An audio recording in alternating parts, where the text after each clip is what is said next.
Welcome on in. This is the RotoWire Fantasy Football Podcast, the preview show for Thursday, December 29th, Week 17. A lot of fantasy championships going on this weekend, the all-important week of the season. So Mario and I, John McKechnie, are going to dig into every single game, bringing up the fantasy analysis, must starts, must sits, all that good stuff from every single game. Let's get it rolling.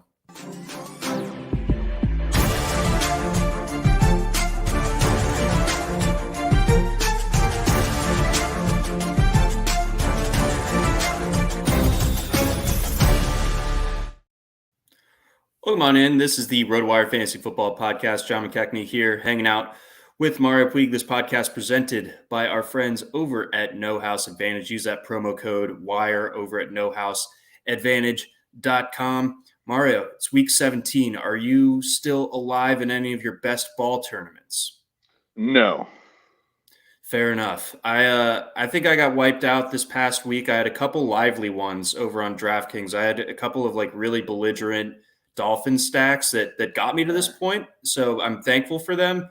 But oh boy, it petered out in spectacular fashion these last couple of weeks.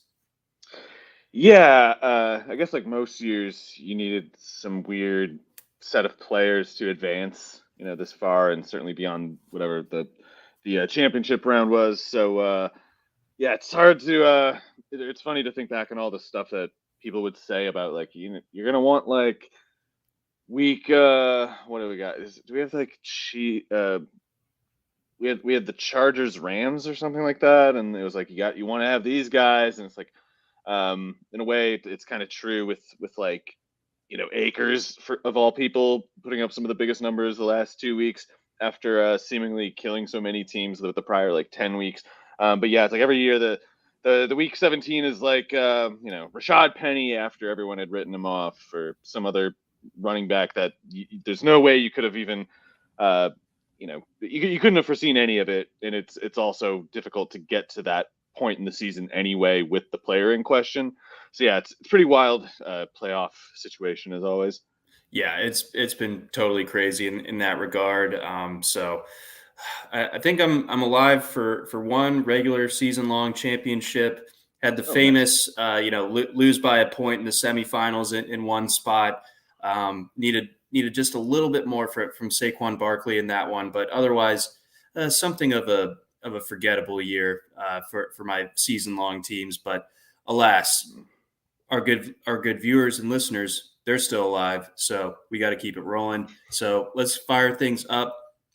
We're not going to spend a ton of time on this game, folks, because it's Cowboys-Titans, and the Titans, they don't really have anybody that's playing in this game. They have Kevin Byard. You got Derrick Henry with the hip. That's brutal. They are. It's believed that they are going to be sitting. John, I can rattle. I had to write the preview for this game, so I can probably rattle it off pretty good. We're Derrick Henry, Ryan Tannehill, Jeff Simmons, Amani Hooker, some like a Justin Thompson, maybe a safety who I'm not familiar with yet. Zach Cunningham, Danico Autry, maybe some linemen. I can't remember. I feel like a couple of the offensive linemen might be back. To be fair, I think they were down 3 or 4 of them last week. But yeah, basically the whole front. Oh, Bud Dupree's out. The whole front 7 is basically not playing for Tennessee, and then Christian Fulton's also out again at corner. Seems less than ideal if you're the Titans. You don't love that. Do you think that I was going to say, sorry, real quick, Simmons being out is the real tell there, because he had been playing on 1.5 knees for a month, and then all of a sudden now they're just oh no, we can't let him play just now. Unless there was a real setback, they're clearly going all right, whatever. We got Week 18 against Jacksonville for the division. We do not care about this week. And yeah, and they really don't. And we get fed that on national TV this evening. So for you just general football fans out there, maybe catch a bowl game instead. That Valero Alamo Bowl always delivers. Always one of my absolute favorite bowls. So check in on that instead. Washington versus Texas, horns down. Should be fun. But anything beyond that for fantasy purposes, we do have a question in the chat from our guy Isaac, wondering if Haskins is viable now with Derrick Henry being sidelined. I don't think so. And sorry, what were the other two options there? Oh yes, I got you. So we got Chuba, Chuba. and I assume James Cook because Yeah. okay. Yeah, I don't think I'm not starting Haskins over either of those guys. Haskins, I'm worried is going to finish with like I don't know 8 carries for like 25 yards, and we don't even know if he's going to play more or that much more than Julius Chestnut. So yeah, Yeah. hard to use Haskins in my opinion. Okay. All right. So that's the way to go. Yeah. Chuba and Cook seem to be better setup for this week, definitely. So yeah, even with Haskins projecting for more playing time than what we've seen, still gonna leave that one alone. Carlos wants to know Minshew or Mike White this week. Yeah, sorry about Tua. Let's see. So White's out in Seattle, and the Eagles have the Saints at home. Yeah, I think you said that's in Seattle, right? Yeah, I think I would go with Minshew, and I think Minshew's fine. I think I was trying to figure out. Sometimes I really like Mike White more than I should, and this isn't quite good enough of a matchup, so Minshew. Okay, Minshew it is. The mustache carries on. All right, so yes, and resetting quickly that line it was like 10.5 points earlier this week before the kind of giant Oh, injury listing. opened at Now it's eight and a 13 and a half half. up to now. Yeah. Oh my God. So it jumped like another point in the past like 45 minutes. Yep. That must be the Dobbs news. Anyway, Dobbs is only like 5,000 on DraftKings, so it's pretty tough to fade him there if you're playing the single game slate. Tony Pollard being out makes both Zeke and Malik Davis kind of tough to stay away from too. Yeah, on the Tennessee side, there might not be anyone other than Dobbs, though. I don't know because he's not throwing to anybody, and or, not well anyway. And even like Okonkwo, like you'd like to use him, but they're making him split playing time with Jeff Swaim and Austin Hooper. So just seems like nothing can grow in this Tennessee offense. Yeah, the soil, it is rotten, barren, salted even. So not looking great there. Let's head on over to Sunday. We got a couple more questions in the chat before we get onto it. Dotson or DJ Chark this week? Oh man, I know Dotson's been doing a good job. It stinks that they're going to go to Carson Wentz, though. Yeah, I don't like that. Oh, wait, okay, so yeah, in Detroit, Chark. Okay, Chark it is. Chark it is. Unforced error, I feel like, from Washington to move off of Taylor Heineke. I don't think that he They're was the so problem. stupid. I love it. They deserve it. They're doing to themselves what they might have otherwise gotten away with, and I like that they have the grace to say like, no, we need to atone. We're going with Wentz. Yep. We are going to lash ourselves. Self-flensing. Washington. Oh, it's funny. Let's see here. Hunter got a couple here. Fields versus Detroit or Josh Allen versus Cincy. I don't think you can bench Josh Allen. Yeah, you'd feel Unless you're in an real silly. insane like kind of league where there's like really crippling penalties for interceptions or something. I don't know. Or fumbles that don't even get lost. Yeah, fumbles that don't get lost. He's like QB 12 or something. Yeah, Dotson versus Cleveland. I'd go with Christian Watson there. I mean, not to say Dotson's not a good choice either. I mean, he's a really good player, but like John said, Carson Wentz is bad vibes. Those Cleveland corners do match a guy like Dotson pretty well, or at least Ward and Newsom do. So Watson, meanwhile, there's no corners with Minnesota that can run very well at all. Yeah. So I guess I should have checked. Is his hip thing fine? As far as he didn't I come know, back to the game. Yeah. So crap. If Watson practices like ideally today, I guess I can't assume he's in. If he's out, Dotson obviously. right? Yeah. So just keep an eye on that injury situation. But Watson famously in that first game gets wide open, drops a touchdown. I think he's developed a lot over the course of this year. He gets open again, does not drop that pass, and we're looking at a huge splash play from him.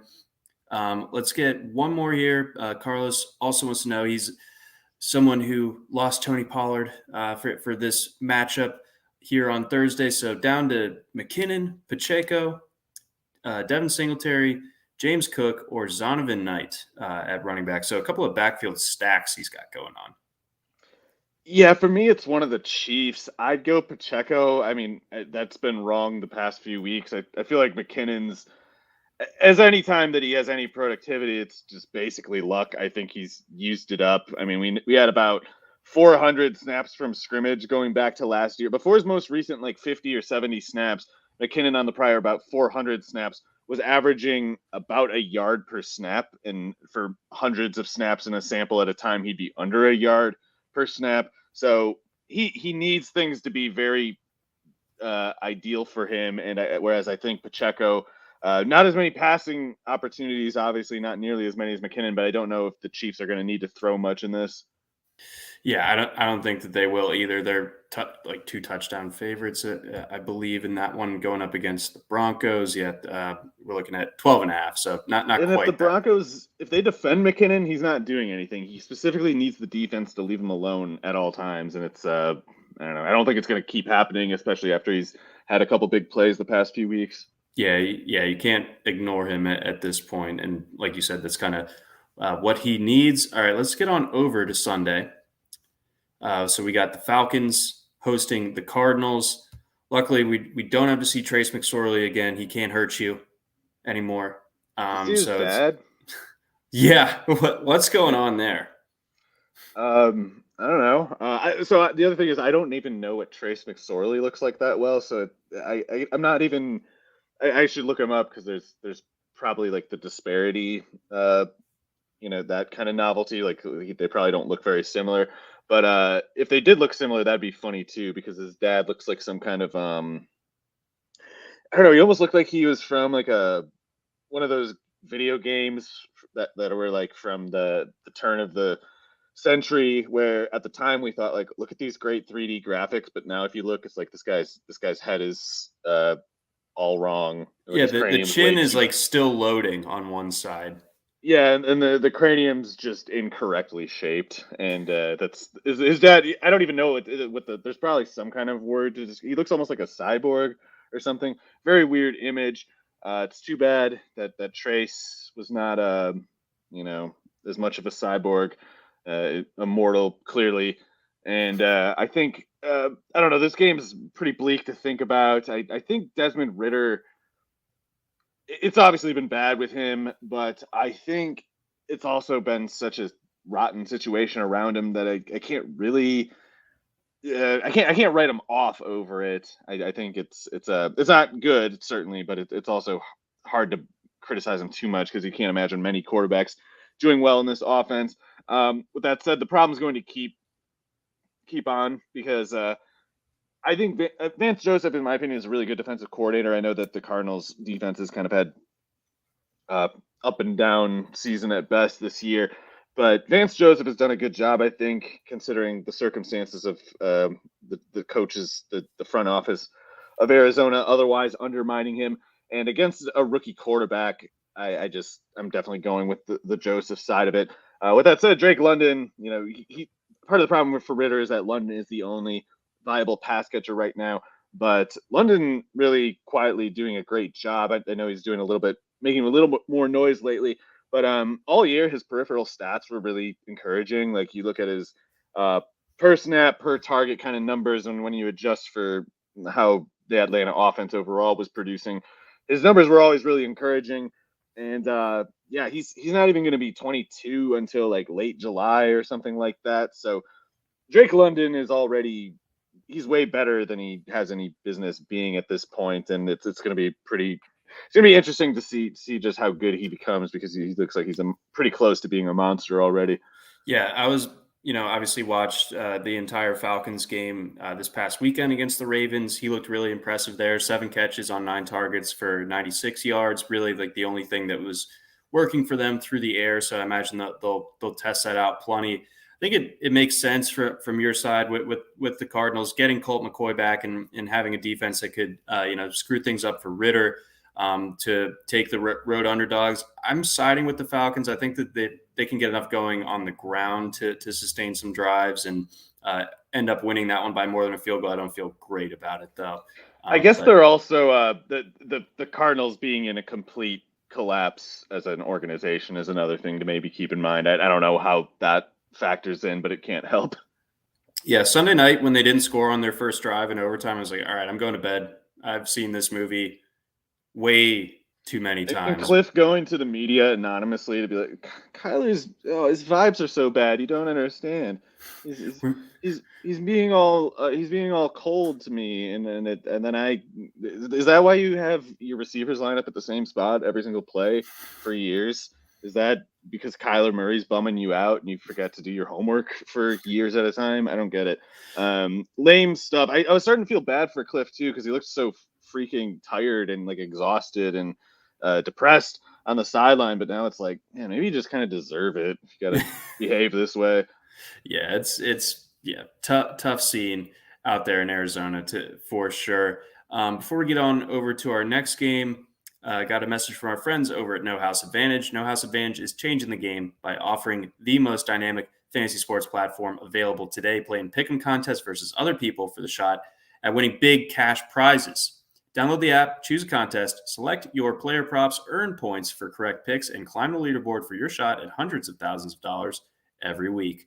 You can also test your skills versus the house and 20x your entry if you hit all your picks. Bet on up to 5 player prop over-unders or individual player matchups across every major sports league, including NFL, NBA, MLB, PGA, MMA, and NASCAR. Sign up with promo code NHAWIRE. That's NHAWIRE at nohouseadvantage.com or download the app on the app stores to get your first deposit match up to $25.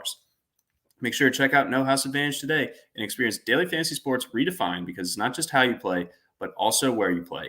You don't want to miss out on this. All right, Mario, next up, we've got the Bears and the Lions in Detroit.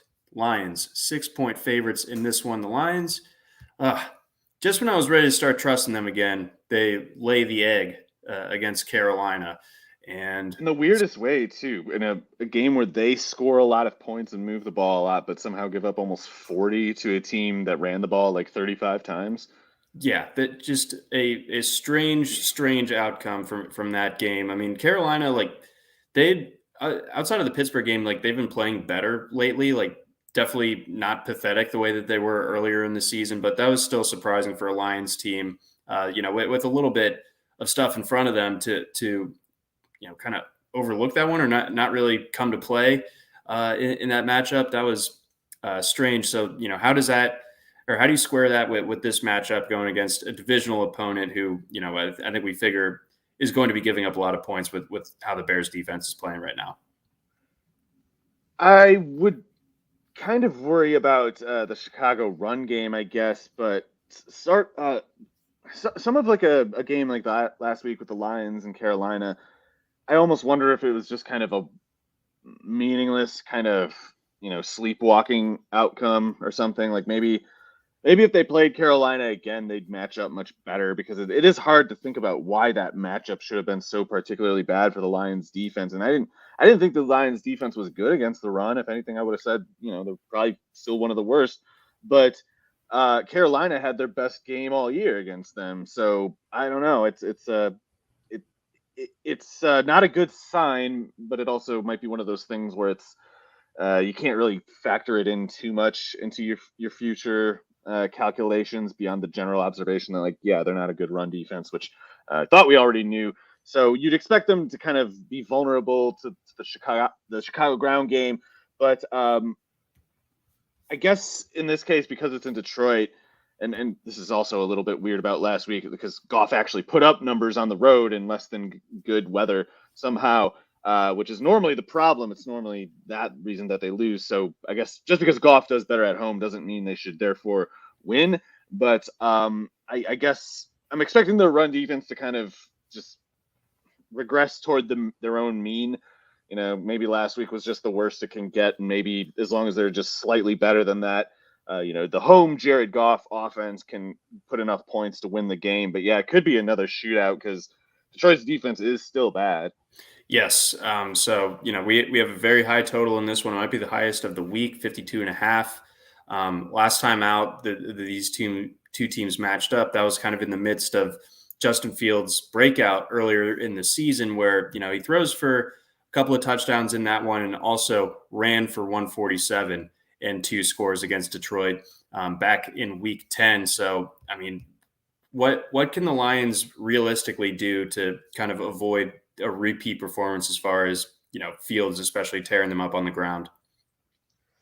They got a problem there. I don't know. I mean, they need better players if they can see to that Well at said. this point in the season. So we'll see. I mean, it seems like the Bears' offensive line, if anything, is getting a little healthier, and I don't know why they would fail so much here. It seems like Detroit's run defense is just kind of soft. So um, it would be disappointing if the Bears couldn't run for anything here, and if the Lions do sell out against the run that much. Um, I mean, I don't think they can do it. I don't think they can. If they, it's like to truly shut down like Montgomery, Herbert, whatever. The Lions would have to be crashing the line of scrimmage so hard that they'd have only a one man line of defense if Fields got outside of containment. So it'd be way too easy to give up another like 80-yard touchdown to Fields if they play it that way, Yeah. which they might So do, but that's going to be the result if they do. no, yeah, I think you have that dialed up correctly. I think with that in mind, I might take the points in this one. Go with the Bears plus 6.5 if you can find it. Couple of questions here. Marcos wants to know Kenneth Walker or Jerick McKinnon in a half-point PPR.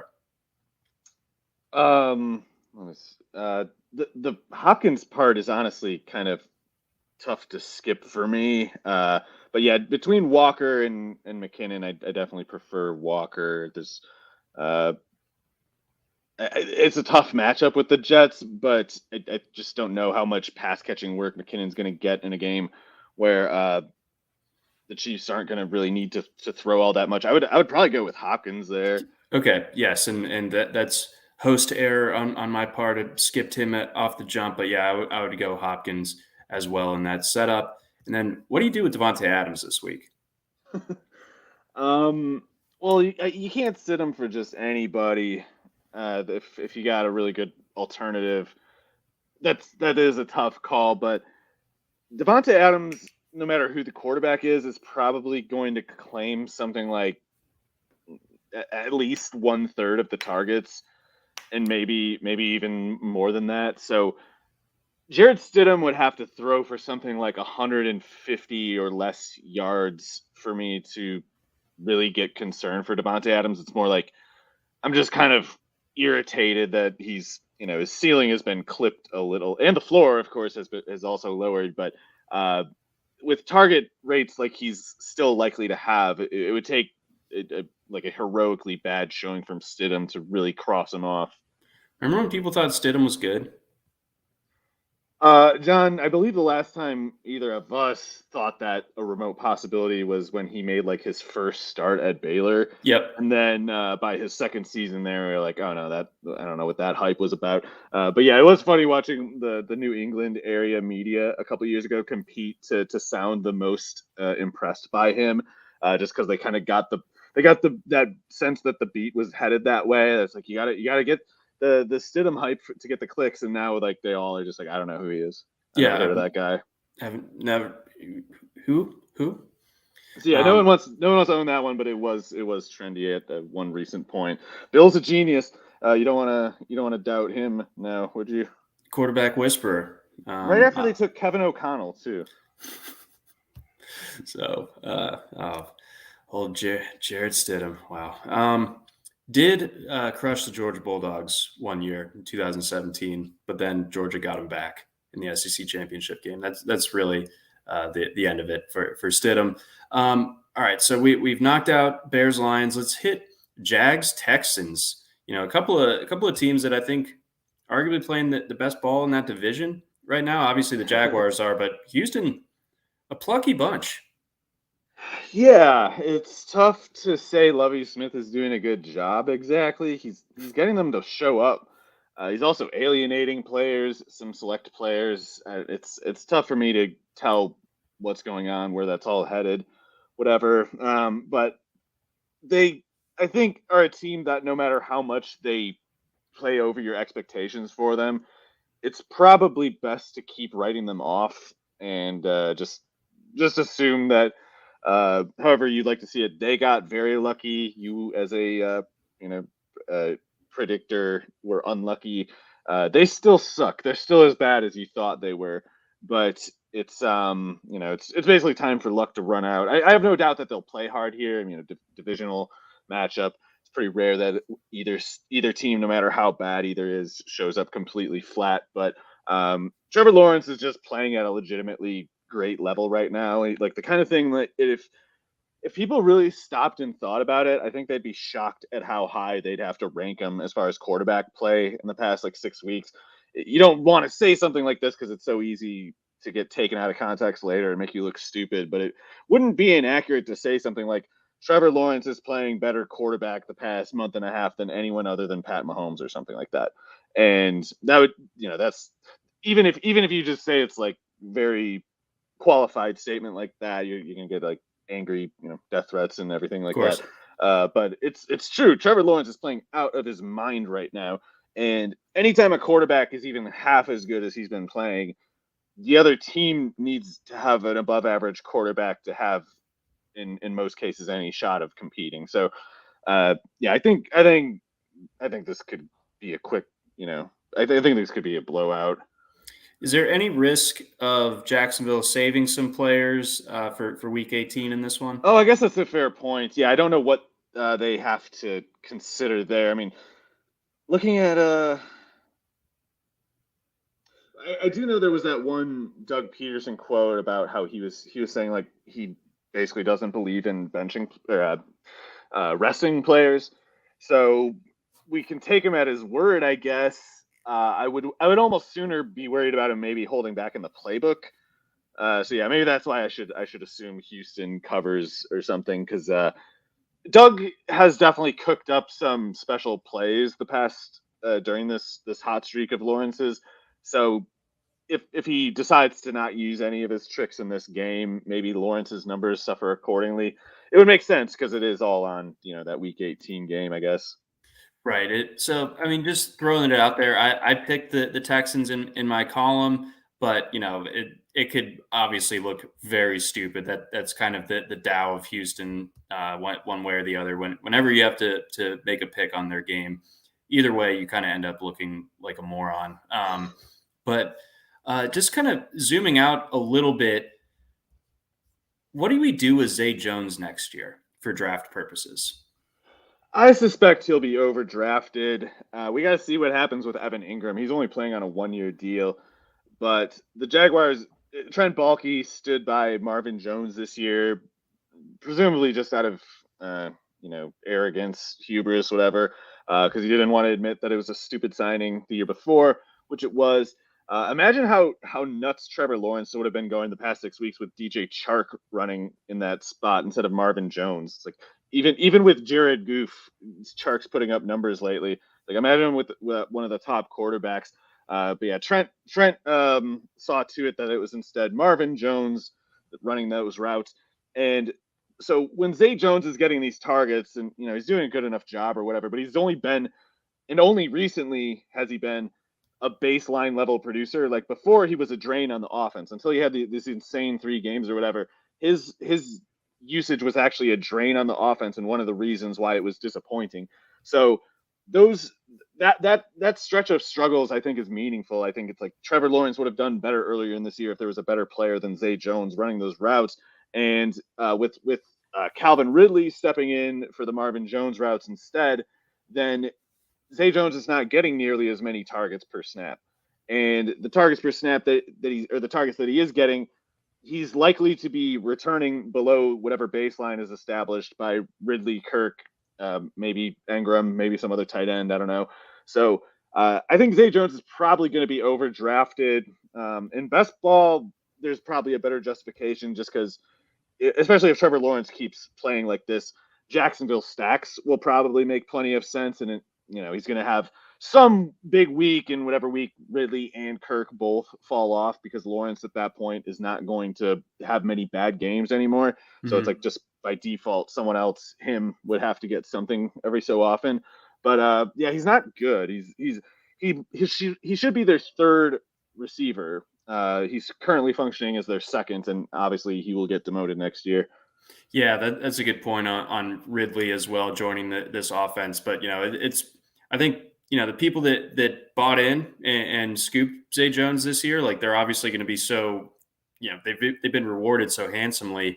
Yeah, but we'll see. He was a really good pick in the last round. Even if he didn't have any of these touchdowns he's had lately, he was already like a good last round pick. So yeah, he's definitely paid off for the people who got him. Yeah, no question. He's on a 3-year deal worth $24 million. So, should have some sort of role. But again, you bring it, you really drop the bag on Christian Kirk, and you bring in Calvin Ridley.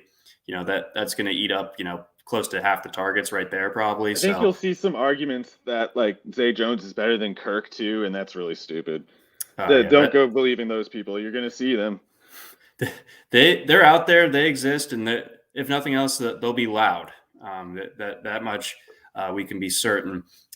Quickly, before we get on to our next game, we got a message from our friends over at Blue Wire.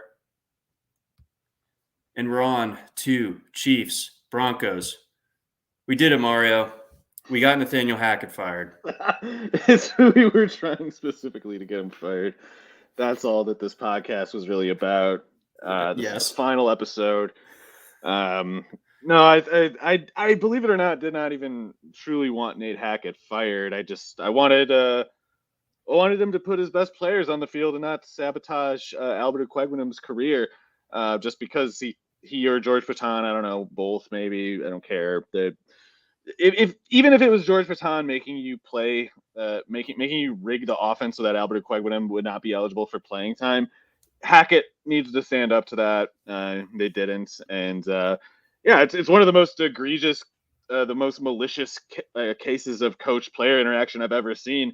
And I know he's just a dumb guy who doesn't have any actual thoughts. I mean, he goes through life just seeing shapes and colors and making sounds and motions in response to them. So I'm not like saying he's as culpable as someone who knows, acutely what the effects of their actions are. But it was really bad, and it's he deserved to get fired. He deserved to get fired, in week 2 or something. It's funny that the all this time I was saying like they should have been hiring that defensive coordinator. Apparently they were trying to, and he kept saying no. Yeah. So that's why they had to make the interim head coach the clock holder guy or whatever his job is. Just like a Walmart greeting person, because I think that's the ownership now. Yeah, there's like they just made the valet guy the coach or something. It's just like who's here even? Who do we have? Yeah, clock guy. You're in charge now. Anyway, yeah, I on the one hand, it's like sometimes you see when really disrespected, really unliked coaches get fired. Sometimes you see the team play hard for the interim in the next game. But I still don't know this guy's name. Was he ever a former coach? Like, it sounds like they're like being told like this emergency manager has showed up and you got to listen to him. And that's not really that traditionally does not go very, it's almost like a colonial sort of way of managing a team or something. So it's almost, correct me if I'm wrong, if I'm citing the right movie. I'm pretty sure it's from Waterboy, where it's like the Waterboy is causing a sensation across college football, and like this other school is trying out their towel boy to play running back or something. That's what like the Broncos looking at what Indianapolis has done with Jeff Saturday. It worked so well. Yeah. And then they're like, we can hire a random guy too. Yeah, if Indianapolis had peeled off the equivalent of 27 sacks or whatever Bobby Boucher had in those 6 games, I would get it. But yeah, it is. It's almost just like it's just like absent management style. It's like some absent manager just delegating, like put some person in charge. Just whip them into shape. I don't want to know about this. This isn't worth my time. Fix it. I'm leaving. I'm going on vacation. Like that's the kind of management that the Broncos have. And it's really funny that dumb rich guy who's running the team is going to ruin it even further. Well, I guess he can't make it that much worse. But whenever whenever the hell sentence was supposed to end with the Russell Wilson contract, they won't get any better then either because of that guy who's like, we're going to have the head coach report to me. Like, yeah, what are you going to talk about? What are you going to talk about football wise? It's ridiculous. It's a rotten organization, and I guess I'd be surprised if they played hard for this guy. It's not a Steve Wilkes situation, Yeah, no, I'm not seeing a dead cat bounce here, and I think a lot of people in the gambling community will kind of note that the Chiefs. There's no team that has like a larger sample of times in which they've been favored by double digits over these last few years. And a lot of times they don't cover them. But last week I thought it was an easy one. I guess that was closer to 9. Maybe it got to 10 by kick. But I think, even with this being 13.5, I think the Chiefs just smoke them. Oh, yeah. Yeah, I'll take the Chiefs just to cover. Yeah, it's going to be just whatever sad excuse for 3 hours of football from might Denver. See a team walk out. Them and the Raiders, they're both just going to like walk out on their coaches this week. A collective Vontae Davis. It wouldn't shock me, honestly. Speaking of this game, viewer wants to know: do you trust Juju's ceiling for this week? No, but Mahomes doesn't. Even in the games where the Chiefs blow out the opponent, Mahomes doesn't often, finish south of like 250 yards or something. So it can be a blowout. It can like Juju could sit out the second half and still get something like 6 targets for 75, 80 yards. A touchdown or two is always on the table with Mahomes. So I think you roll with Juju as you normally would because it's basically getting like too cute to try to guess when they're going to pull a player like Mahomes, and especially to guess like how much he'll get done by that point because it's often just more than you think. Yeah, no, well said. So I'd be in on starting Juju where I have him this week. Let's get on over to Foxborough where the New England Patriots will be playing host to the Miami Dolphins. Mac Jones will try to trip the entire 53. Yeah, he's going to try to take someone out with his ice skate. So we're staying in the Happy Madison universe today. Oh, okay. Well, I was going to say maybe a bit where Mac Jones does John Wick, but it's just tripping people instead of stabbing them. He somehow has to like reload his shoe so he could trip more. Yeah, he grabs another guy's shoe, rips it off, and trips a guy with that one. Yes. His head snaps off. Anyway, good luck, Mac. I think it's an admirable mission you have to try to trip the entire NFL, or go do other things like diving at their knees, whatever it is. The Grayson Allen comp is too beautiful. It's too perfect. Like I didn't think that we'd see like an unhinged weirdo, like high level athlete like Grayson Allen again. Can you just so easily imagine Mac Jones like smashing his tennis racket on the ground or something? Yes.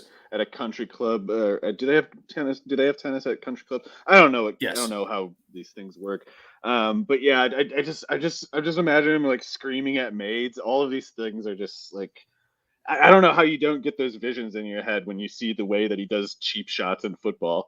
It's so like powerfully lame, and then you have to make room in the headcanon for the high ankle sprain photo, which is it should be like the time, like he should be like the person of the year for that photo, and the photo should be on the Time Person of the Year announcement. We need one of our more Photoshop centric viewers or listeners are going to need to whip up that Photoshop for us. We need the Time Magazine person. Oh, you know what no one's done yet that you could do? You could, if someone's good at Photoshop, they could Photoshop black metal face paint on his face. You've seen like the meme about the band Immortal where they're standing around with their spikes and making ridiculous faces. He's making the same face as them. He just doesn't have the face paint.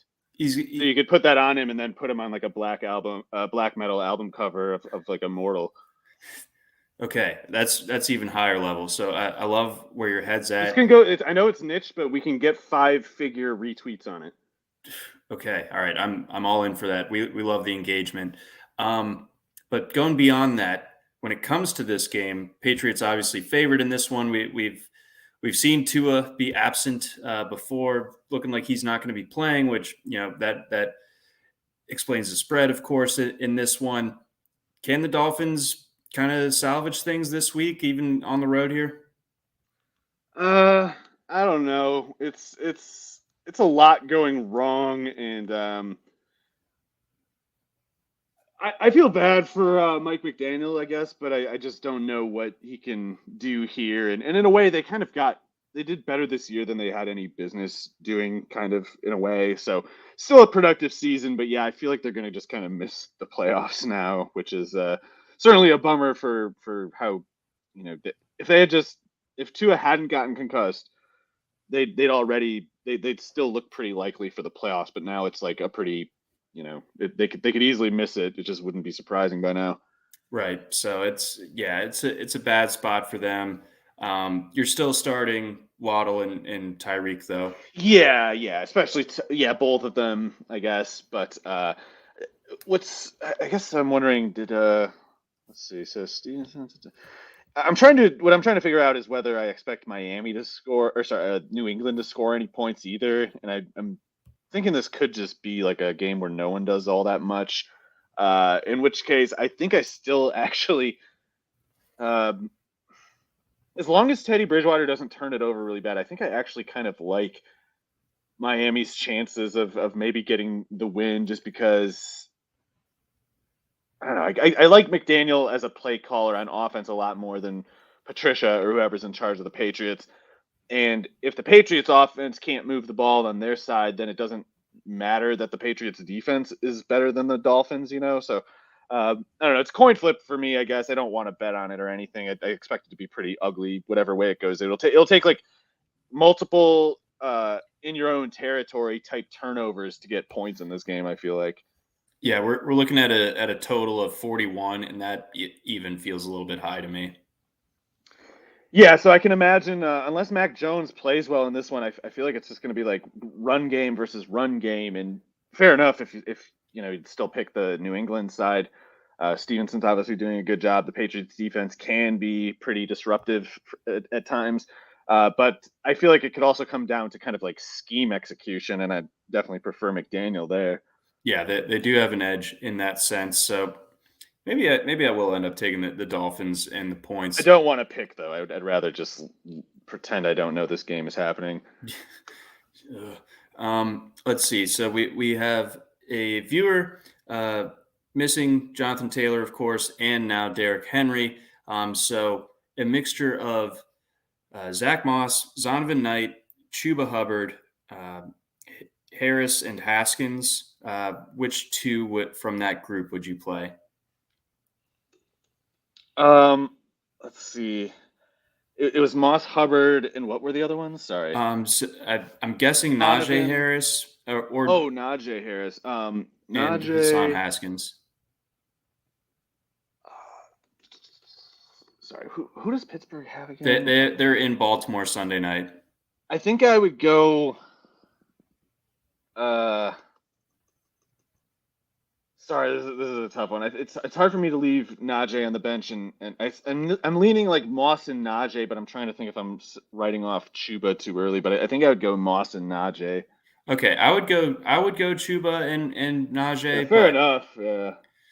I'm getting visions of like D'Angelo Williams and Jonathan Stewart from this young group of Yeah. Carolina runners that like 2008 season or whatever, when Carolina was just running all over everybody. That was a fun team. It's almost it's almost like that Auburn backfield with Carnell Williams, Brandon Jacobs, and Ronnie Brown. That's how good I think this Carolina backfield is going to be. Iconic, legendary. The Arkansas one with McFadden and Jones and Peyton Hillis or whatever. Fullback, yeah. List goes on. Anyway, we'll save the rest of that for the naming some guys Patreon pod. Let's hit Giants, Colts. Giants 5.5 point favorites at home against Indianapolis. What are we looking at here? Well, it looks like Adoree Jackson might be back for the Giants, but I don't think that matters because the Colts just call their entire scheme to try to juice Michael Pittman's numbers, and Michael Pittman doesn't separate anyway. So Jackson being so much smaller than him means this is actually a pretty good matchup for Pittman, I think. And otherwise, he should be able to run on the Giants. It's not a given that the Colts can. The Giants can probably sell out against the run pretty well here. Might and if they do keep Zach Moss from going anywhere, then we just saw last week what happens with the Pittman offense, like 14 targets, 60 yards, something like that. So it's definitely on the table here. Definitely expect Brian Dable to outcoach them. So I'll go with the Giants pretty safely. Yeah, Indianapolis is they're in tough shape. I mean, the Foles game was it's not like I was expecting much, but Yeah, he was bad the last time we saw him, and that was like 4 years ago or something.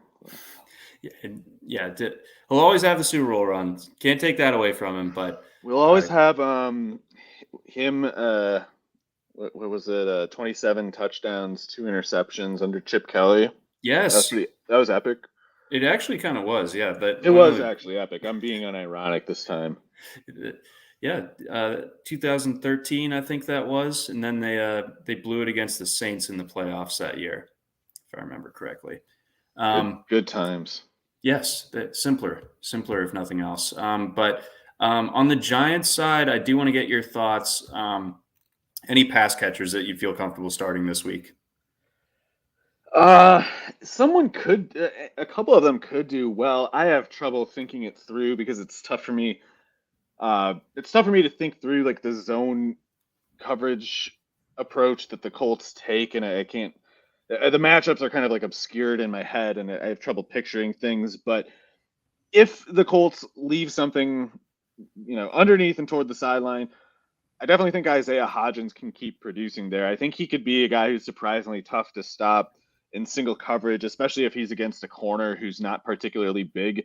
I think Hodgins is I don't know what you'd compare him to. It's like he's a little too slow, but he's definitely big. I think he's like 6'4", 200. A little skinny, I guess, but he's quick for especially how tall he is, and he's got good jumps, and he was really productive at Oregon State. So yep. I think he can keep winning that way. You worry about him more so like what happens when the defense rolls coverage his way. If you put like a safety over him, and that corner gets really aggressive in the underneath and doesn't pay for it, in any way, especially because of the safety help, Hodgins probably can't win there, but so long as he keeps getting single coverage, I think he can keep winning. And once the field gets smaller, once you're in the red zone, he's more dangerous there because his lack of speed doesn't matter as much. Mm-hmm. So I like Hodgins.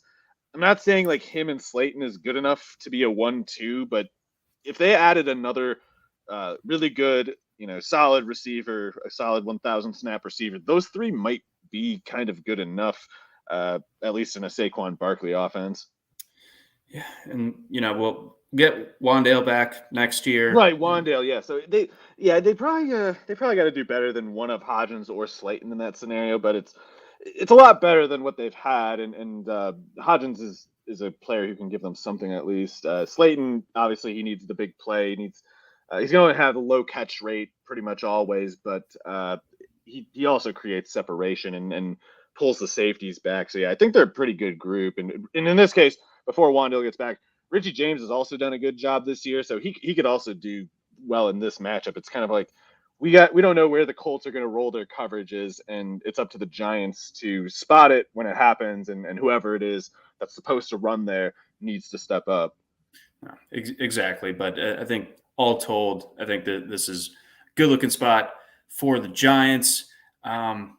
Speaking of Saints versus Eagles, we have a 2022 edition of it being played Sunday in Philly. We got the Eagles checking in as 5-point favorites against the Saints. The Saints obviously played in like impossible conditions last week in Cleveland and still came away with the win. So that's pretty embarrassing for Cleveland.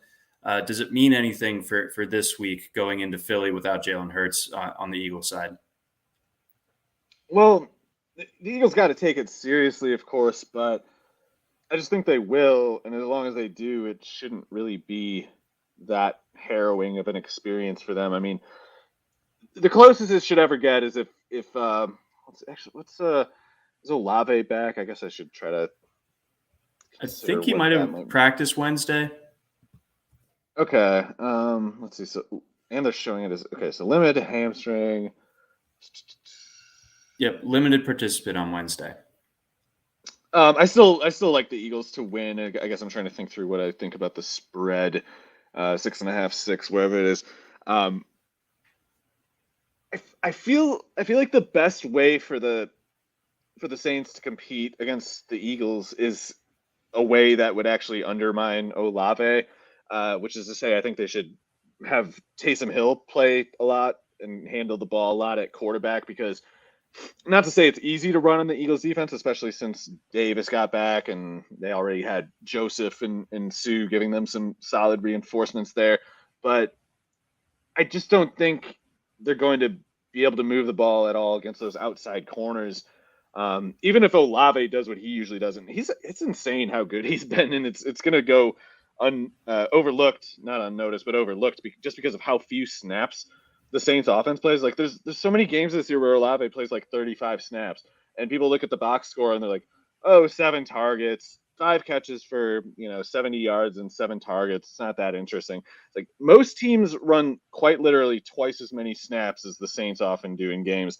So if, in other words, you look at Olave's numbers now, you see what is it, like 100 targets on 500 snaps. You're like, oh, 100 targets, that's only like whatever 20th in the league or something. Like he's getting targeted every 5 snaps. If he played 1,000 snaps, he'd project for 200 targets, and that's insane. And he's super efficient with production too. It's crazy, but I just don't think Andy Dalton at quarterback, Slay as the assignment at corner. I don't think Olave can carry them. It's like they're better off going to the ground, trying to sit on the ball with a Taysom Hill run heavy game, just like they did last week, and hope that you can get Minshew to turn it over a couple times and then just keep away the ball. Because if you need to actually shoot it out, you're losing.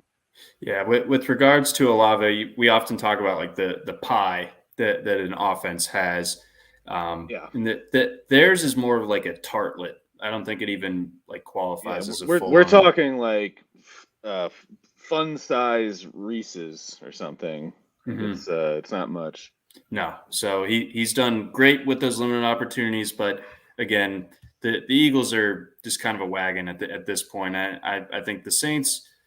They're tough, like you said. The Eagles need to take them seriously, but provided that they do, Eagles have been nails at home this Eagles year. are tough too. Yeah, I mean they're not soft or anything. So No, and we got to see Minshew help lead them to 34 points last week. It wasn't all him, of course, but they should have won. Dallas was lucky to beat them. yes. So I feel like the Eagles get it back this week, and they do it by more than 5 points. Let's go on over Panthers Bucks. This might be my favorite underdog of the week. I love the Panthers in this spot. Maybe I'm crazy, but I really like them here. Yeah, it's tough for me to think through. I mean, I don't think it's the greatest idea to approach the Buccaneers defense the way the Panthers have approached every other team they've played lately. Vita Vea should be in. I don't know how long. Was Wirfs back last week? It looks like he's playing this week, whatever the case. Jamel Dean. So I think the Buccaneers win in a low scoring game. I worry about what we get here rather than 15 carries for each of Deontay Foreman and Chuba Hubbard, and each of them going over 100 yards or whatever. Like you're gonna see like 8 carries for 20 yards for Foreman and like 6 carries for 25 yards for Hubbard, and Darnold's 25 passes kind of going nowhere. Because I think Jamel Dean is about as tough of a matchup as a guy like Terrace Marshall can see. DJ Moore can beat him, and looks like Carlton Davis might not play. We'll see about his shoulder issue. But as long as the Buccaneers have Jamel Dean and Antoine Winfield, that's a pretty tough combo. And Vita Vea and company are going to make it tough for the Panthers to run at all, like they've gotten accustomed to. So I don't want to say the Buccaneers. I don't like want to pick the Buccaneers to win, but I think at the very least they're going to stop the Carolina offense from running the way it has the past few weeks, and especially the way it did last week.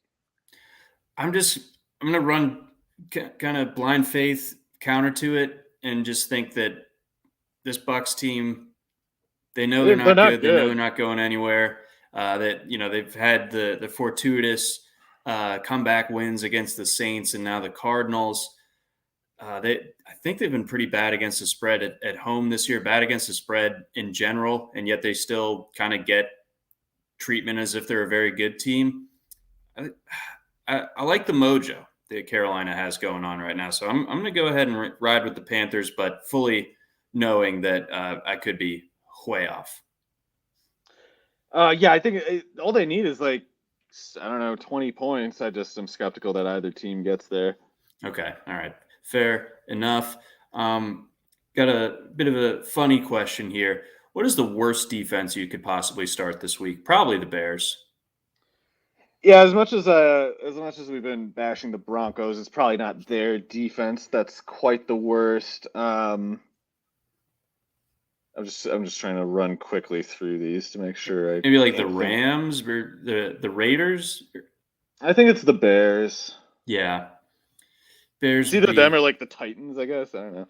Yeah, yeah, a lot of big spreads for this week. But yeah, the Broncos aren't. The defense isn't why they are such colossal underdogs. Let's grab a quick message from our friends over at Monkey Knife Fight. Football is officially back on Monkey Knife Fight with all the NFL action you're looking for. And if college football is more your speed, they've got plenty of that too. On Monkey Knife Fight, there's no sharks, no salary caps, and no math. It's just easy to play, easy to win, daily fantasy player props. Join now at monkeyknifefight.com and you'll get your first game for free. Then use promo code RWNFL to get your first deposit matched instantly up to $100. So what are you waiting for? Join Monkey Knife Fight today. And again, that promo code RWNFL. All right, we continue onward here. We got Browns Commanders. Browns anywhere between 2.5 to 1.5 point underdogs on the road, going to Washington. Both these teams obviously coming off tough ones last Saturday. Your thoughts here? Yeah, I don't know. I mean, it's a weird situation, a weird matchup for both teams, I guess. But it's like which one has more loser energy? I can't even tell.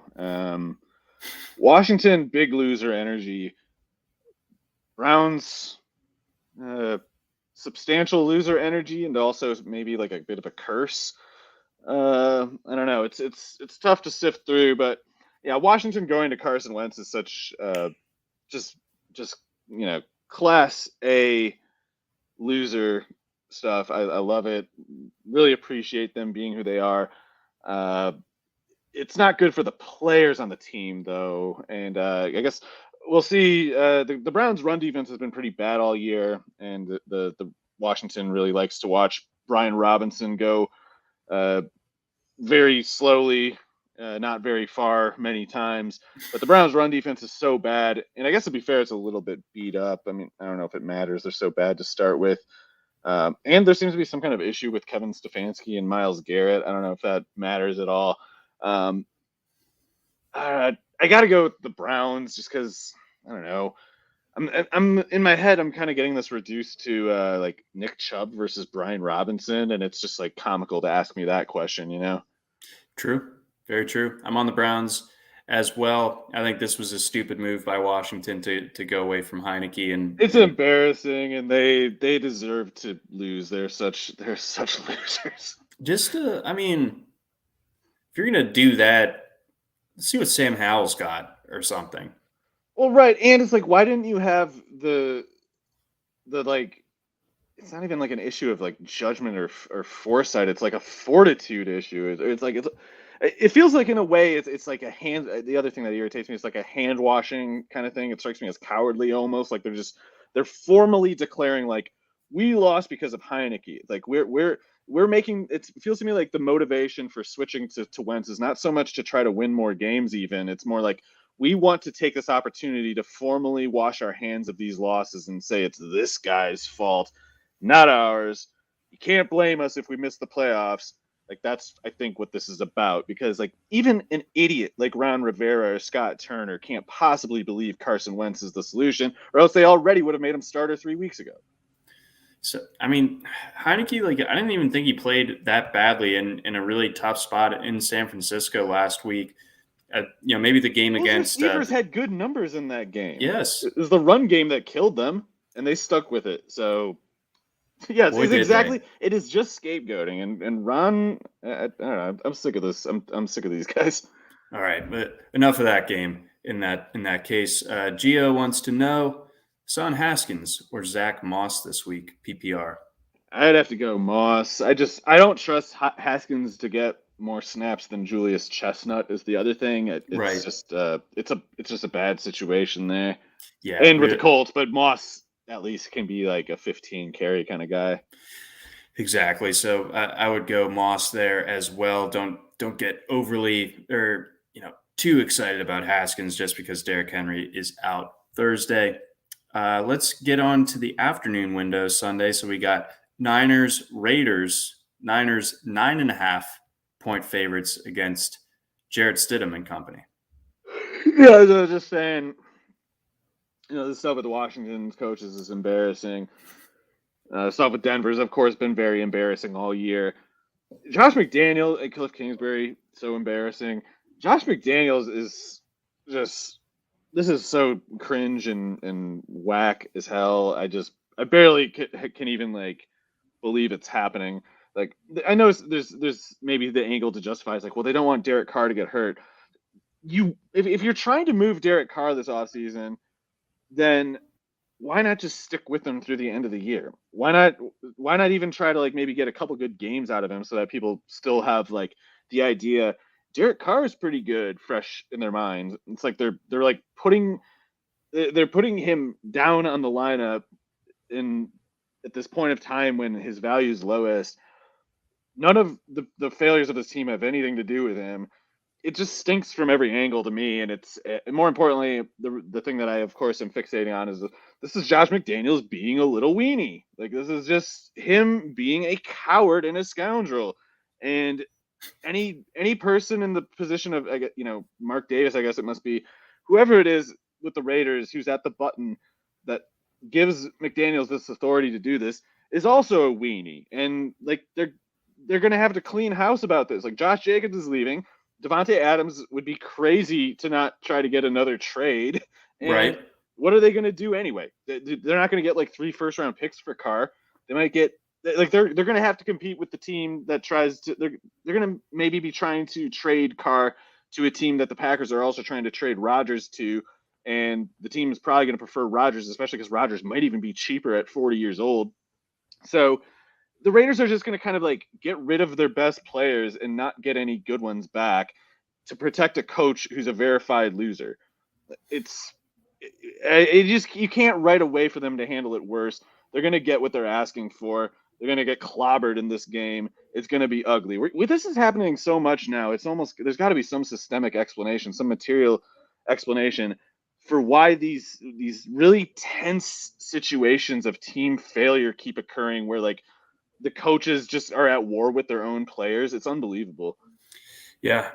Like you said, there's been tons of cases of it this year, and McDaniels really stands out pretty impressively. Almost like who could have seen this coming after his first run as a head coach? I am shocked. I thought like they're going to run a lot of passes. They're not going to win many games, but it won't be a big deal. And it's like, no, it's just about he's doing worse than he did in Denver. How is that possible? It's actually insane. I can't believe it either. So yeah, the Niners are a buzzsaw, wood chipper, any other sort of destruction-based piece of industrial equipment, and that's not going to be a soft landing for old Jarrett Stidham. Jarrett Stidham's gonna, oh boy.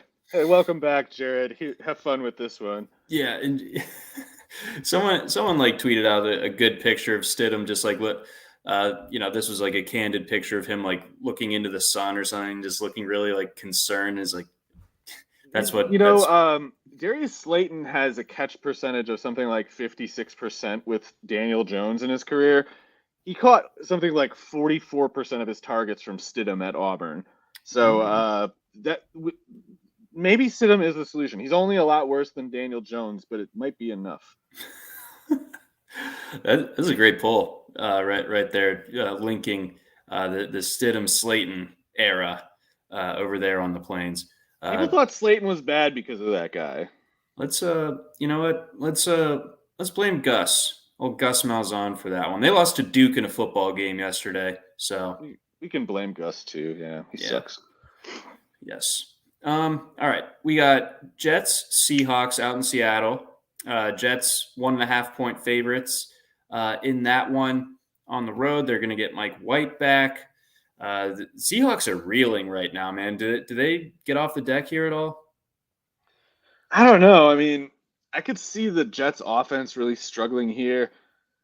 Garrett Wilson can probably lose these corners, and Mike White, I'm sure, can get him the ball in these underneath routes anyway. But I'm not expecting the Jets to move the ball on the ground at all. And just categorically, when you're talking like the prospect of Mike White starting, no run game help, it's like that's already like a pretty concerning set of givens, I think. And the Jets defense, of course, is doing a really good job. They could be the explanation of how you get from Mike White starting with no run game to winning on the road against previously playoff looking kind of team.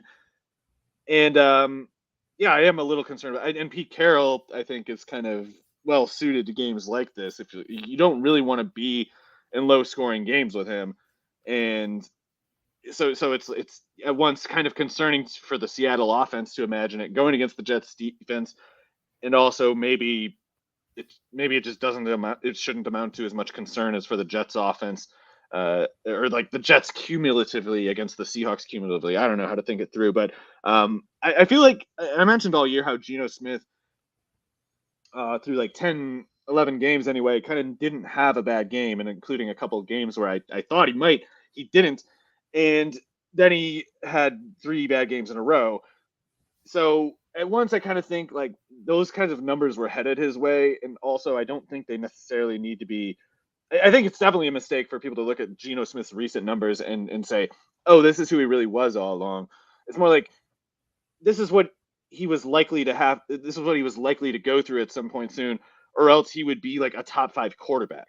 So he needed a stretch like this for anyone to argue that he's not like a top 10 quarterback, which is, we all would agree he probably isn't that, even if he's some version of good enough.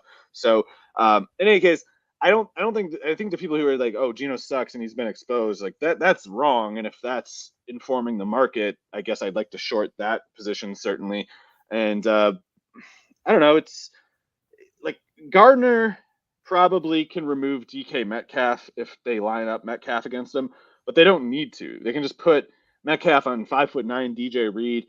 I feel like if you keep the Jets under 20 points, you get the win here. I guess what I'm struggling with is like Mike White versus a not great Seahawks defense. Like what happens there? And I can't really think it through. They're having a mid-off. So they are. I'm on the Jets here. I think that they pull it off. They're like 5-2 against the spread on the road this year. They are favorites on the road, which I'm sure is, there haven't been too many examples of that this season, but it's a small number. Seattle, the way they've been playing over the last month or so is very concerning to me. And I think the Jets, they seem to rally around Mike White.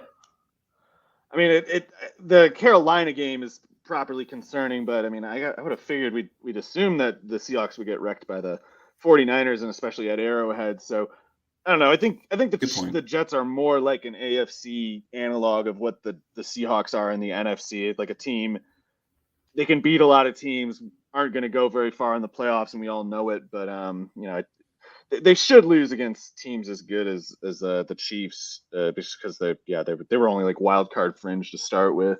Right. They were way up there, and then it's come crashing down. But like you said, the schedule can kind of be tough like it has been for Seattle these last few weeks. Good point there. Kevin wants to know. This is a league with 6 points for passing touchdowns. Burrow or Fields? Man, that is tough. Crap. I don't know, man. I think I kind of want to go with Fields, but it's not because I want to go away from Burrow. It's just that the Bills' defense is good. It might be one of like the 5 best in the league, and I could see Burrow. Oh man, John, do you have any opinion here? I just I am maybe a little higher on Fields than I should be, and certainly a little too low on Burrow. But I just worry about that Bills defense being so much better than the Lions one. I think Burrow, like the way that he's playing right now, he's a scary individual, and like he's going to get up for this game. I know the Bills have a good defense. The real kind of wrinkle here is the fact that it's a 6 point for passing touchdown. So Yeah, I think that steers me towards Burrow, but I don't think there's a wrong answer here, but there could be one that's extremely right as opposed to just merely pretty right. yeah. I mean, for what it's worth, Fields only threw 20 passes the last game against the Lions. So yeah, I don't know. Maybe go with Burrow because he should throw it like at least 35 times. And yeah. I see Fields having like 2 total touchdowns, and I could see Burrow with 3 passing touchdowns and a Yeah, ton more yards. one last way to put it, I guess it's like this could go wrong for Fields if he doesn't have 100 yards rushing or more. And it's like at once you would say, hey, really good chance he does that, really good chance, but still it's probably not as likely that he does that against any particular opponent as it is for Burrow to throw 3 touchdowns against any particular opponent. So yeah, hopefully it's just one of those good problems to have, but I guess the 6 point detail might make it a little bit better for Burrow. I don't know. Yep, that's where I'm at with it as well.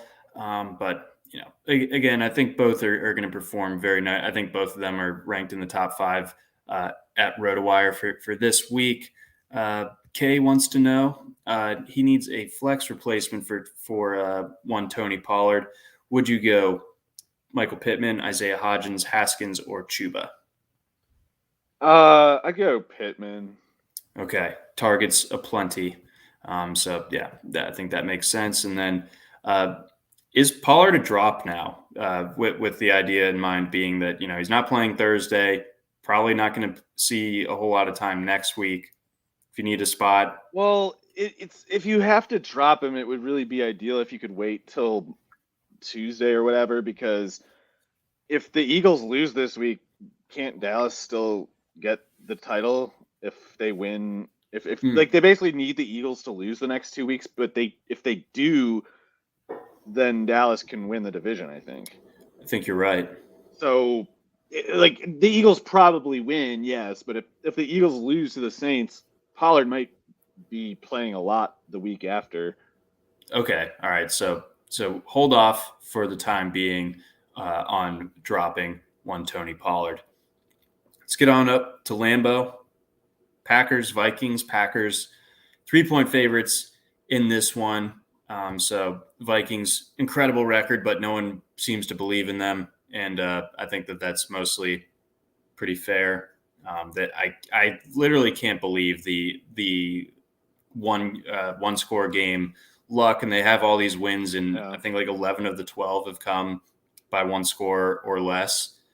That's insane. I like the Packers here. I agree with them being favored at the very least. Yeah, and actually, I also like the chances of the Packers to take that 7th seed from Washington. In which case, if they do, they'd probably play Minnesota in the wild card round. So the Vikings, in a weird way, might even have like a little bit of not an incentive to hold back, but if it starts to go south for them early, they might kind of retreat from the rest of the game. I mean, it's wild to think about, but we got the extra long season now, 18 games, a lot of like game theory to be played. So yeah, I think that the Packers can come on out. I mean, played well last week. They weren't overly impressive against the Rams the previous Monday night, but they're playing well right now. I think that they win and they cover. From a fantasy angle, we talked about Christian Watson earlier in the program. What are your thoughts on the Packers' backfield in this setup? Is Aaron Jones dealing with something? I can't remember. Likely. Right. Knee/ankle practicing though. Well, Jones could certainly be the explanation of how it could turn south quickly for the Vikings, but the prospect of him getting extended usage in this game, I mean, it's on the table, but I think if there's 25 carries that the Packers have to give out, then I think I like AJ Dillon's chances of getting kind of like the last 15 or something, like, or 15 of those 25, something like that. And I don't know, some amount of success. It's just tough to. It's like you're down to like big play and touchdown dependency to figure either of Jones or Dillon to have like a really memorably useful game, and it's so much harder to imagine either of those with Dillon, in my opinion, just because Jones is a touchdown machine. It's like he's always been a touchdown machine.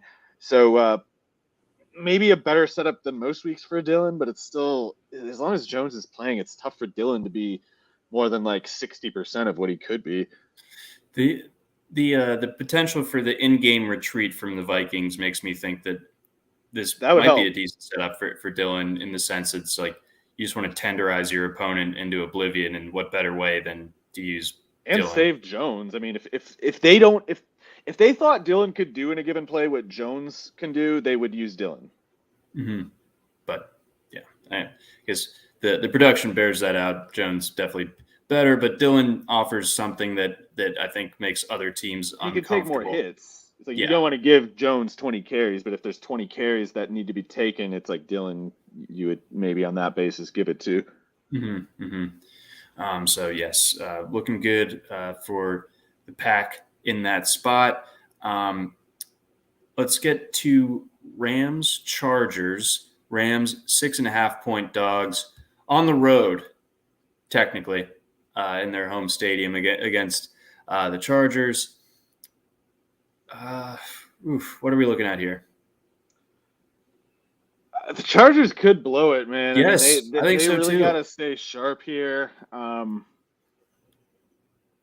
so pessimistic for so many for like a lot of different angles with both teams.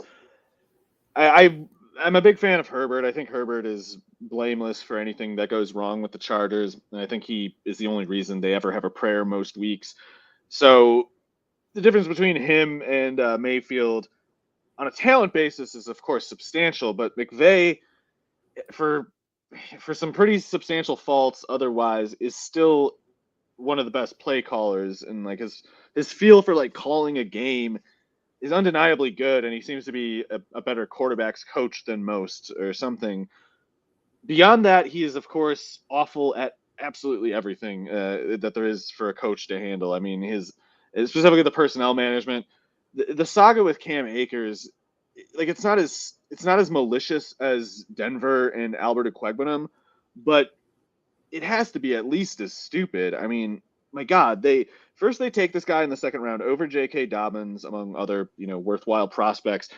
Then within about 2 years span, Sean McVay decides for about 6 weeks that Cam Akers is just intolerable or not good enough or something to some effect, that they're going to scratch him and play Darrell Henderson ahead of him. Darrell Henderson, who would get cut in season later for being basically fat, and the Jaguars cut him for being out of shape and not playing along in pass blocking drills in practice. So Sean McVay, in his judgment, from where he could stand and the best as he could tell, the guy that the Jaguars would cut for being overweight and not willing to practice would be preferable to Cam Akers, who then they tried to trade and failed to trade. Now he is a worthwhile centerpiece of their offense again at Christmas. Like that should not be a chain of events that occurs. Like the person in charge of all of that needs to make sure they never let that happen again. Like, that's unbelievable that McVay's entire perspective on managing personnel is a liability to the point that he cannot be allowed to do it anymore. He will wreck this team will not get to another Super Bowl despite him having like maybe the best play calling sensibilities in the entire league. Like, they won't get there if he has this kind of discretion over the personnel. It's just unbelievable. But now that they're letting Cam Akers actually play again instead of litigating whatever ridiculous petty beef he could have had with him in the first place, like, oh yeah, he's pretty good volume back. He's not a star or whatever, but it's like, give him 20 carries, he'll start to get somewhere eventually. Give him 20 carries against the Chargers. Give almost anybody 20 carries against the Chargers, they're almost definitely going somewhere. So the Rams should be able to move the ball. Baker Mayfield is like last week he played pretty well, best I've seen him play in years, I feel like, actually. And the Chargers are, of course, capable of blowing it against pretty much anybody. They still have some playoff seeding on the line too, I feel like. I mean, I know I saw somebody asking about what if they Rested Eckler. Yeah, and I don't know if that actually. So they're they're projected for the 6th seed right now. Miami might lose that 7th seed to I don't know, somebody. But right now, the Chargers are projected to play the Bengals, which I would think they would much prefer to playing the Chiefs, which is what would be at stake if they lose a spot in the standings, and I'm pretty sure they still can. So this is a game where I think that the Chargers actually have a lot to worry about. Yes, I mean, they absolutely do. I think the Rams can play spoiler. I really do. Yeah, they're much better play calling in the game. They're going to go in with the worst roster, but they will manage the game better from that point. Yeah, they kind of, I don't know, they were flatlined. I mean, obviously this is the worst title defense in NFL history, basically. But since they added Baker, things have been, interesting. I mean, did you think at any point that the Rams would hang 50 points this season, especially after Stafford went out? Like, no, absolutely not. So, especially not against Denver's defense. So, I don't know. The Rams are a lively team right now. I did not expect to be feeling that way about them after the start to their season. But yeah, I think in this setup, I just don't trust the Chargers with that many points. No, I don't trust them to win the game either. I wouldn't necessarily either. All right, we got 2 more. We got the 2 night games. All right, lay it on me, Mario. Ravens 2.5-point favorites against the Steelers. How bad is this going to go? Sorry, I should have checked. Is Lamar Jackson supposed to play for this one? Still wasn't practicing as of Wednesday, so I'm highly doubtful. Yeah, I don't know what there is to really say. I mean, Ravens defense, I guess, can show up from time to time, and against Kenny Pickett, it's certainly like their chances of overachieving a little, but I don't think the Ravens can move the ball reliably. Certainly not, through the air. I guess Dobbins keeps playing well. Certainly love Dobbins if he's healthy. And like I said, the whole reason the Cam Akers pick was ever wrong to me for the Rams was because Dobbins specifically was there.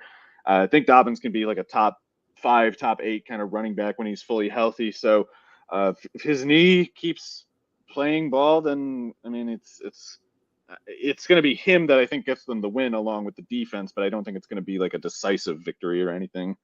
No, it never is in these games. Gus Edwards looked about as good as he has all season as well last week. So that's the Ravens' path right now. Like, as long as Lamar Jackson's out, they need the run game to be stellar.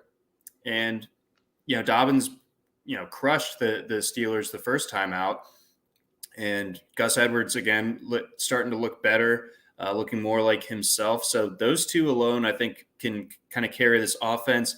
What I will say is, last time out when these two teams played, Pickett goes down with a concussion, and Trubisky turns it over 3 times, and the Steelers also got a field goal blocked. They really had no business losing that game, but for the turnovers. So I think if the turnovers dry up, or the takeaways dry up for Baltimore, and it's more of a straight up game, I think that they could definitely lose this one. I will say, I think Pickett is still due for some harsh regression. I think teams are going to eventually notice he kind of has like 2 beats and then he runs. And he's been having a lot of success all year as a runner because I think teams are still defending like a 3rd beat in a progression. And eventually they're going to realize it's not there. And eventually Pickett's going to have about, a quarter of a second less per drop back than he gets used to. And it's going to take him a while to adjust. He specifically is due for some fumbles. Well, all right. We'll be on the lookout for that particular detail, because I tend to agree that Pickett, it's going to come back to earth a little bit. Not that it's like skyrocketed or anything, but final thought on this game. Ravens. I'll take the Ravens to cover, but only because a field goal will do it. Yep, that's exactly right. We have a total in this game of 35, so not a lot of points, but we do get the cherry on top this week. One of the best regular season matchups that you could draw up, and the Monday Night Football gods have been cruel to ESPN for some of the games they've had to air this year. This makes up for a lot, though. We got Bengals Bills in Cincy, a lot on the line here. Bengals 1.5 point home underdogs to the Bills. Bills obviously took care of business last week. The Bengals had a real sloppy end of that game against the Patriots. Kind of needed some good fortune to prevent a late touchdown type of collapse. But I'm on the Bengals here. I feel like they are playing, other than the Chiefs, I think that they are playing at the second best level in the AFC right now. I put them slightly ahead of the Bills. Maybe that's foolish, but I just think Burrow is that dude. I think he's that dialed in. And I don't know, the Bills, I don't know what to make of them. I don't know if they peaked too early or something, but I think the Bengals are playing a better brand of ball at this particular juncture. And especially as home underdogs, I like the Bengals. Yeah, it'll be interesting because Buffalo currently has the first seed. They want to keep that. The Chiefs, though, have a pushover opponent this week, and I believe will take the lead in the event that the Bills lose. So the Bills are going to play with full urgency. It's like you might still say the Bengals maybe have a little more reason to care, but the Bills will put everything that they have into it. I kind of lean your way with picking the Bengals. I don't really want to have to make that call, obviously, with two offenses that can score so quickly. But Excuse me. I think I'm actually most interested in the under in this game because I think both of these defenses might be a little better than people think, and everybody knows the Bills' defense is good. It's more like, I guess, I think people might still be underrated the Cincinnati defense. They're tough against the run, it seems like, as long as they have DJ Reader. And against the pass, especially when you're talking four wide, you worry about their cornerback personnel. But their defensive coordinator, Lou Anarumo, has done a good job. The safeties play well, give the corners some help. I assume Logan Wilson sometimes does a little bit of a Fred Warner kind of thing for him. I haven't watched closely enough to know, but they got solid players at all levels who, when you talk about the scheme as good as Lou Anarumo is called, they tend to kind of cover for each other. And then when the pass rush particularly is going, which Hendrickson can really get going, especially. I think you're going to see Joseph Osai pop up more and more too. He was really young when they drafted him, and he got hurt last year, but he's insanely athletic, and he was very productive at Texas. So we might see him start flashing more and more.